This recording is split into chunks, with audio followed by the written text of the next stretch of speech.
So we talked a lot about, in our previous videos, about strengthening the foot, right? And particularly we think about that in the strength training context, wearing the shoes, a barefoot style shoe or minimalist shoe in the gym and allowing us to own these positions. But let's talk about like everyday life, like wearing it. What are the other impacts? And one of the things Dr. Ray was showing one of the videos was this toe spring, elevated heel, right? And the way that puts basically your gait onto the front of the foot. So we've got a toe strike versus a heel strike.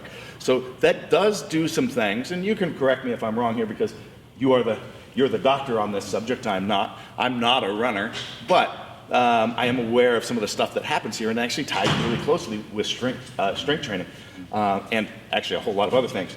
So if we're doing that, it actually does open up the gait. We have much longer reach. We feel safer. Well, as we're opening the gate, you see what's happening with my upper body? You see what's happening? If you're familiar with Kabuki educational platform, I'm sure you start seeing what's this? Our open scissor. So we've got separation of the diaphragm from the pelvic floor here. Okay, this is really essential in getting the diaphragm to work properly. And the diaphragm is the foundation for so many things that can go wrong in the body. Its basic functions, it has three, is respiration, so breathing patterns, which affects stress and all sorts of things in life, stabilization of the spine, and the sphincter. But those first two, respiration and stabilization of the spine, we're actually breaking down those patterns with this big open reach from our walking gait or our running gait, actually wearing those shoes. Yeah. So, have I misstated anything in there, Dr. Ray? Not at all, Chris. In fact, in 1994, when I was still in podiatry school, we had a really fancy gait lab where we ran people across force plates and we made sure they landed the right way and at the same timing and so forth. And we took two groups of people. We ran one group across in a conventional footwear selection with an elevated heel. Then we took the same model of shoe and ground the heel round like a human foot.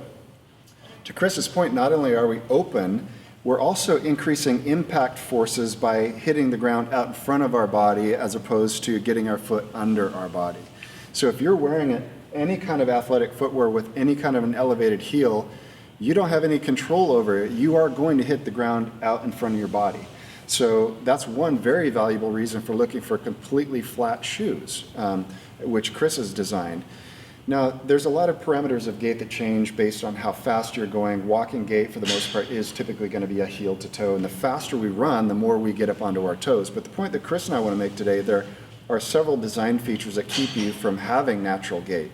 Not only does the elevated heel cause you to hit the ground out in front of your body with an open scissor, with a bad pelvis position, when we leave the ground with a point at the ends of our toes and our toes up in the air, we also don't get the proper opportunity to actually propel. So we screw up our gait at the back of the shoe, we screw up our gait at the front of the shoe. Now Chris has designed a shoe that is actually going to enable you to have your natural gait by having a completely flat sole, having a flexible sole. This shoe doesn't bend at all. And as Chris was mentioning a moment ago, the muscles in the bottom of the foot are critically important. There's 4 layers of them, there's 24 of them.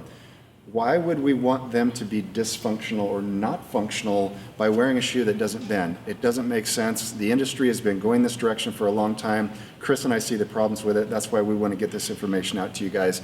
There's a much, much better way of getting the most out of your body. Thanks, Dr. Ray. You bet.